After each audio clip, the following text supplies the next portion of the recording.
Hello, everyone. Thank you for joining us at Your Overseas Homes Spain Mortgage webinar. My name is Christopher Nye. I am Senior Editor at Your Overseas Home and Spain Property Guides, where we've been helping people relocate to Spain pretty much for 20 years now. You can check out our guides, our newsletters, our property mailers, and also we help you by directly connecting you with experts such as Tim French from EMAC, who we have here today, who will help you get a mortgage in Spain. It's great to have you with us today, whether you are with us live or catching up on demand. So I'm joined by Tim French. Tim, if you could just sort of introduce yourself and just tell us a little bit about EMAC. Okay, so yeah, I'm a Spanish mortgage broker based in Spain, mainland Spain. Been based here since 2004, so 19 years now. Lend mortgages mainly for non-residents, but some residents as well. But people who are mainly coming from the UK or other countries who are looking to buy their property in Spain, whether for holiday home or investment or permanent living, we arrange the Spanish mortgage for them anywhere in mainland Spain, the Canary Islands or the Balearic Islands. Great. Okay. Well, if you could just, I suppose the basic question is, how much can we borrow? What's a normal amount that we can borrow? I suppose firstly as a non-resident, and secondly if we come to Spain and want to live there as a resident. So for non-residents, they can get a maximum of 70% of the purchase price. This is for purchases over 100,000. If there is they do find a property under 100,000, the loan to value will be 60. So 70% usually is the loan to value. For residents, can get 80 or a little bit more, but you have to literally, be a resident in Spain and earn money in Spain in euros. For a Spanish company, you wouldn't be able to come here and still be, working remotely from a UK company. You'd only get 70 then. Okay, sure. And then you have to add, so that's 70% or 60% of the actual property price, but you've got to add buying costs on as well. Yeah, your deposit, if it was a 70% mortgage, would be 30% plus the closing costs, which varies depending on new build or a second-hand property and depending on the area which you buy in. Okay, and what sort of interest rates are we talking about at the moment? This can vary depending on the lender and the strength of the case and the loan to value. But if it's 70% maximum, and it can still vary a little bit, but I'm still getting rates sometimes 2.5% for a year, or one of my preferred lenders, which are a lot more I wouldn't say aggressive, but they're not as conservative as the other lenders. So I do get a lot more improved with them than maybe some of the other ones that they lend. Their rate's been 3.75% fixed for 3 years. But if it's a higher mortgage amount, better, two incomes, then I could get that a little bit lower, more like 3.5 for 3 years. So it can be a little bit negotiable.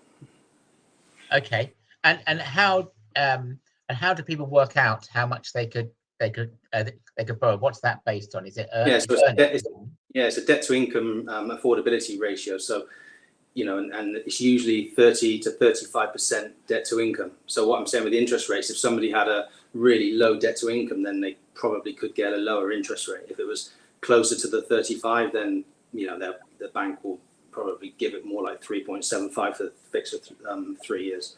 But the debt to income means is let's say two joint incomes were a month, 10,000 a month, but they with their mortgages and loans and a Spanish mortgage together, that came to 5,000 a month. Well, that'd be 50%. So they wouldn't get a mortgage then. It has to be below sort of 35%. There's one lender who goes to 40%, but in general, they go to 30 to 35. And suppose I've got a mortgage on my UK home. Yeah. How does that sort of affect things? So yeah, we have to provide the bank statements and Experian credit report, and then and obviously we fill out a fact find, but they will see whatever mortgage and loans you have. So that that doesn't matter, but it has to fit within the affordability. So as I say, if you've got enough income, let's say two joint incomes or one income was 8,000 a month, and you're with your mortgage in the UK, or a loan didn't come to any more than 2,000 a month, then it's well within the affordability. That would be 25% affordability, so it would be, within. Okay. And is there any benefit in buying via a UK company? I've heard some people do that. I'm not sure of the benefits of that. It is possible. It's not so easy, but it's possible. They have to. The UK company has to open up a Spanish company, an SL, have the Spanish tax number, and then they can get, it's usually up to 60% in that case with a UK company. Not many banks do it, but we have a couple who do it. Okay, so it wouldn't be something that you would do to get a mortgage. It might be for other reasons, and it wouldn't ruin your chance of getting a Usually it's a tax benefits. If somebody was buying the property in Spain more as an investment, then that was one of the reasons why the UK company would do it. Okay. So what about this self-employed? How does that how is it does that make any difference? No, when applying for a mortgage?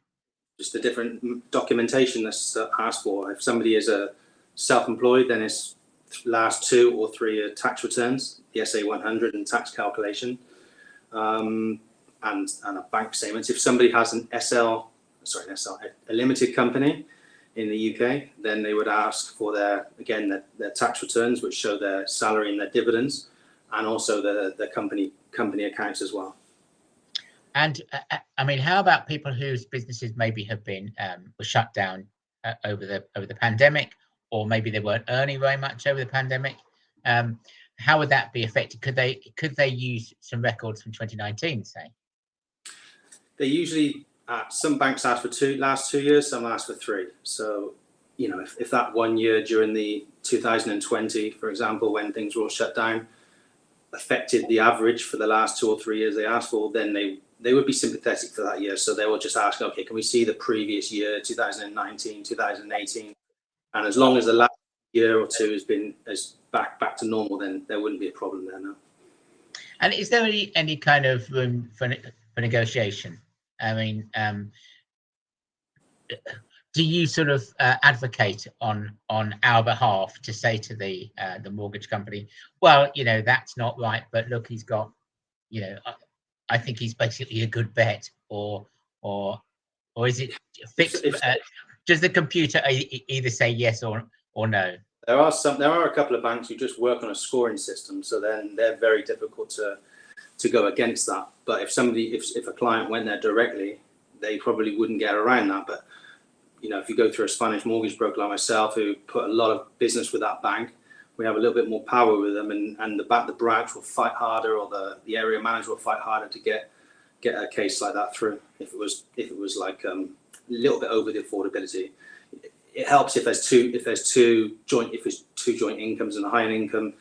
If it went over the affordability a little bit because they have a house in England with a large mortgage on it, then it is possible that they will stretch past their affordability and their scoring. Okay. Just going back to the start of the process, I would imagine that, well, if it was me, I'd get it completely wrong, and I go and find the house I like, and then I try and get a mortgage. I imagine that's the wrong way of doing it, and I should get the mortgage sorted out first. It's definitely advisable to get a decision in principle first, so that way, before somebody comes out on a viewing trip with an agent, they know how much they can borrow, so they're not reserving a property first without having a decision in principle, and then finding out afterwards they can't get a mortgage, because if they find a property which they love and they put a reservation down on it, they might not get that reservation back if afterwards they get a mortgage. So or if they know beforehand how much they can borrow and they see a property without there is a little bit more than their budget, then they know what they can stretch to with a mortgage. Okay. So would you normally get the mortgage in principle for the maximum that you could get? So I'm just picturing my wife actually, who would say, okay, we could, if the bank said we can borrow that much, maybe we can borrow a bit more. So would you apply for the maximum possible, and then then you might need less than that, or would you base it on the property that you actually want to buy? No, I would always apply for the maximum amount to begin with, and then if it didn't quite fit, then they would lower it. But usually I ask for the maximum to begin with, because Sure. it's easier to get approved for a higher amount, and then afterwards ask for a lower than the other way around. So it's better to apply for the maximum amount, and then you know where you stand then.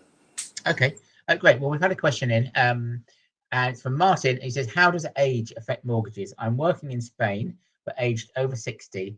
Are there still mortgages available? I still have a regular pension and rental income from the UK. Can that be included? So generally they take the term until age 70. So if you're 60, then that will be a 10-year term. Okay. I have a lender which goes to age 75, as long as you have good pension provision in place. So if this was Martin, if he has that pension provision in place, then we get up to 15-year mortgage term. If he was 60, did he say he was 60? 60, yeah. Yeah, so as long as he has that good pension provision in place, he can get a 15-year term. I guess to live in Spain, in any case, if you're going to be there on a non-lucrative visa, you would have to have sort of 23,000 coming in anyway. So yeah, okay, but that's a separate issue. Let's not get into visas. Okay, what documents are required for a mortgage? So you need for everybody a copy of their passport, utility bill, last 3 or 6 months bank statements, depending on lender. If they're employed, their last 2 or 3 years P60s, and last 3 or 6 months pay slips. Some lenders want an employer's reference as well. If they're self-employed, then their last 2 or 3 years tax returns, which is the SA 100 and the tax calculation. If they have a limited company, then also the 3 years company accounts. Also Experian credit reports as well, which you can download from Credit Expert. And if the funds for the property, the deposit and the closing cost is coming from a different account than your bank statements, which we provided, then we need to prove origin of funds. So if they're coming from an investment account or another bank account, we have to show them as well. Okay, and does that all have to be like notarized and translated or anything like that? No, not for English people. If it was for, if somebody was working, I have clients from Slovakia and Czech Republic, then those countries would have to be officially and legally notarized. But for English, no. Nor for Dutch or those countries either, or French, but it's for sure. The more Eastern European ones is only ones that need to be officially translated. Okay. What about an NIE? Do you have to get that before you apply? That's just required for completion, for buying the property on the day. We don't need it until just before completion. The bank may ask for it just before completion, and it's legally required for signing anyway. Okay. Well, I suppose, how long does it take to get a mortgage? If I've got everything I need to begin with, then I've got mortgages through as quick as 4 weeks. But generally, we like to say 6 to 8, because there is a 10-day calling off period as well. So once we have the binding offer sent to the notary's system, then we have to wait 10 calendar days before we can complete. So if somebody's reserving a property, they're usually going to have a three-month contract there anyway. So. And what happens about? Do they do a survey of the property? Does a mortgage company then go out and check out the property? And is that like a physical check, or is it just a computerized thing? Yeah, this is a requirement from the bank. So once we have the mortgage approved, once the property is ready. Once the property is proven, property is ready and the mortgage is approved, then we need to apply for the valuation, which the client needs to pay for. And then, they visit the property, check everything out, make sure everything's okay, and then afterwards we get the valuation report sent back to the bank. And then, if the valuation was higher than the purchase price or the same as the purchase price, we get the 70% of the purchase price. If the valuation came back lower than the purchase price, it would be 70% of the valuation. Okay, right. That's quite complicated. So it's 70% of the purchase price or the valuation, whichever's lower. I see. Okay. 70. Okay, fine. Yeah, got it. Okay, we've had another question come in from Mark. We are US citizens living and working in the Czech Republic. Our DTI ratio is 19%. We are considering retiring in Spain. How feasible is it to be able to purchase a property, and what will be required from us as far as documentation? No problem getting a mortgage for Czech Republic people, but they are Americans as well, I have a lot of American clients at the moment also. If their documentation is in Czech, then that would need to be legally translated. But all of the same documentation I said before. So are they employed or self-employed? If they're employed, then their pay slips and their annual tax certificate for the last 2 or 3 years. And for if they're self-employed, then tax returns, as well as all the bank statements and things as well. He's employed and his debt to income ratio is 19%. So that's 19 is great. That's well within the requirement. And so for last 3 years tax certificates and last 6 months pay slips as well. Right. As long as 6 months bank statements and things. Okay. Frank is asking, is it easier to get a mortgage if you have European citizenship? Not easier, but you get more interest rate options. There's more fixed rates and longer fixed rates if you're paid in euros. The maximum fixed rate we can get if you're paid in sterling is 5 years, but many of the banks it's more like 2 or 3. But if you're in euros, we can get for the life of the mortgage fixed. And so at the end of the normal fixed term, obviously one would just go and remortgage. Is there potentially any problem with that for example, British citizens? Well, after the fixed term, it then reverts to variable rate. So it will take whatever the Euribor rate is on the anniversary of the mortgage. Currently, the Euribor rate is 3.6, and then add on a spread. So it could be Euribor +1 or Euribor +2. So it'll be whatever the Euribor rate is +1. Let's say that will be 4.6 for the next year, and then the same thing happens on every anniversary. There's possibilities also of remortgaging for a better rate with another bank, but you're not allowed to borrow anymore. It's just a straight remortgage without borrowing. No, there's no equity release unless it's for home improvements, which you can prove with an architect. Unfortunately, there's no proper equity release where you can just go and take loads of equity out of your property. I wish there was. I mean, a lot of clients are, but it's not so easy in Spain for that. So it's all repayment mortgages, basically. Yeah, no interest only, straight repayment. Okay. I guess my one thought is that there's not a banking crisis, but there is a potential for a credit crunch coming up. Do you see mortgages as potentially being harder to get in the future, or do you think it's going to be, if anything, easier, especially as they're going to be getting a better return? Listen, I mean, I was around here when we had the credit crisis in 2008, and banks didn't stop lending after that. I mean, they lowered their loan to values a little bit, but they were also lending 80 or 90% to non-residents back then. So they brought it down to 60 and 70. So I don't think maybe they'll be a little bit more conservative, but I still think if somebody's buying a property for 500,000, they have to put 30% deposit in it plus closing costs. Nobody's walking away from that sort of money. So it's pretty low risk for a bank, in my opinion. So I don't. Yeah, of course, banks, if they haven't got the money to lend, they may be a little bit more conservative and a bit more picky. But banks need to lend to survive, don't they? So yes. I was there also during the whole bad bank issue where they and the foreclosed properties. Those have all worked through the system now, and of course, and Spanish banks are all stress tested.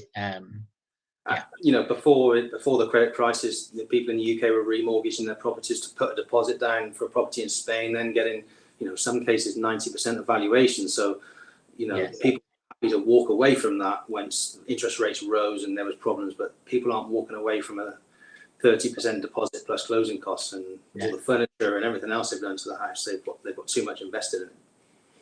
Okay. A question from Sue. My debt to income ratio is 17%. I want to buy a property value approximately 110,000 euro. I'm being told I'll probably only get 60% maximum loan as I'm a single applicant. Does that sound correct to you? So the purchase price was 110. I can get 70% with a single applicant, no problem. Well, there you go. But some lenders are some lenders who only go to 60 with one applicant. But I have a bank or two banks and go to 70. Okay, great. Affordability is only 17%. So it's a no-brainer really for the banks I use. Great. Okay. Just a reminder that Tim is in Alicante, but he works all over Spain, and the company is EMAC. But you'll get contact details anyway afterwards. But do get in contact Sue with Tim. 110,000, nice budget. What's the lower kind of budget? Suppose I've got 50,000, something like that. Is that going to be enough to get a mortgage with? I've seen, that's the kind of value I'm looking at. Can I still get a mortgage? Yeah, I mean, I've had a few clients who's bought properties for sort of 66,000, 70,000. So our banks don't like doing those small mortgages because it costs them too much to set the mortgage up. But I can get them through like that. So there might be the interest rate a little bit higher in that case, and they have to take the banks, they have to take the home insurance product with a lender and maybe a life assurance. But yes, it's not a problem. If it was a 70,000 purchase price, then 60% mortgage, that's 42,000. So the banks don't love those deals. They prefer the big ones. Lending bigger money is 500,000, I think, but they'll do everything. Is there a maximum? Officially, the minimum is 30,000 actually. But and in that case, what would be the maximum? There is no maximum, really. Depending on, I have another friend who was a mortgage broker. He did a 11 million mortgage recently on a property worth 22 million. So there isn't enough. It's based on affordability and depending on the type. Okay. Another question from Mark. Based on 48 to 50,000 a year as income, presumably, what is the maximum loan amount we can get? They're targeting Alicante or Malaga. What did they say their income was again? Between 48 and 50. What about their debts though? We don't know. So I guess it's impossible to say based on that information, because it's always going to be a ratio including debt. Oh, no debt, right? Well, let's say the mortgage. Let's say it was a 20-year term. If it was a mortgage of 150,000, let's say, the mortgage payment would be 869 euros a month, more or less. So with that income, there wouldn't be any problem as long as they didn't have any other mortgages or loans and different things. I wouldn't be able to say debt, knowing what UK mortgage was, or if they had a car loan or car hire, that sort of. Okay, brilliant. Well, Mark, I would advise you to get in contact with Tim directly. Let me ask a more general question. If you've got them, even if you got the cash, is it worth considering getting a mortgage? I mean, the exchange rate's not brilliant pound to euro, is it? So it's you could wait for the pound to get stronger by doing it that way. The other side of the coin is the banks, doing their own searches. They're making sure there's a good valuation put in place, so they're confirming that the property is worth them lending on. So there's that benefit as well. And is there a cost to us to the person? Is there, what sort of fees are there for getting a mortgage, either from you or from anyone else? I charge 1% of the loan amount, which isn't, you don't have to pay that until the mortgage completes. Apart from that, then there's the valuation fee, which you have to pay, which can be depending on the value of the property, average 300, 350, 400, depending on if there's a property of 150,000, it's going to be around 300 euros for the valuation fee. then they have their 30% deposit. If it was a 70% mortgage, closing costs and lawyer's fee. Okay. Martin is asking whether rental income can count towards your loan to value. Do you mean the affordability with their Yes. incomes? Yes. If it's declared on their tax return, yes. Okay. The banks might ask to see that. I don't think he means rental income that he's earning from elsewhere. I think he's talking about rental income on the property. Rental income on the property in Spain, like it is in the UK. You mean? Yes. No, it does not. No, that doesn't count. There's no. There's no buy-to-let mortgages in Spain. Okay. Okay. You know, you probably wouldn't tell the bank you were buying the property for that reason anyway. They wouldn't. You know, they like you to think that it's for your own personal use, although they have no objection to you renting it out. But we wouldn't tell them from the outset that they're buying the property to rent out. Okay. No, it's rental income he has on a US property, so that just includes. As long as he has that declared on a tax return, that's income. Yeah, right. No problem. Okay, we're running out of time, but do put in your questions via the question tab. Just tap it and type. I don't know if that's EAVA. Must be. EAVA is asking, in what form should be submitted yearly accounts for the self-employed? Could it be just an accountant's letter with income expenses summary, or some kind of shortened version, or should they be fully detailed books? Well, we would need the official SA 100 tax return and the tax calculation. Is the SA 100 a Spanish thing or no, British?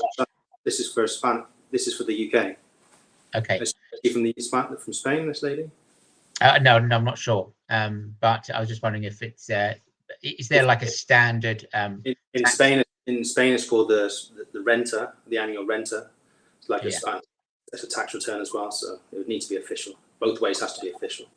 Okay, great. That's nice and clear. Right, let me. Oh yes. So, do I need a Spanish bank account?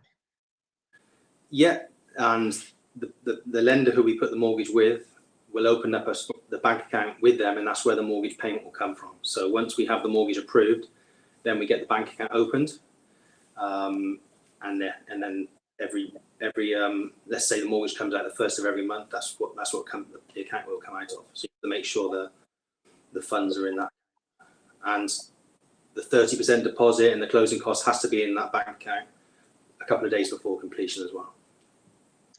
Okay. Let me just check. If I was to buy a house, right. I think that's pretty much questions we have. I'm not sure I understand this one, but I'll ask it anyway because it's the last one. What if I was to buy a house without a mortgage for a UK citizen? How easy would the process be?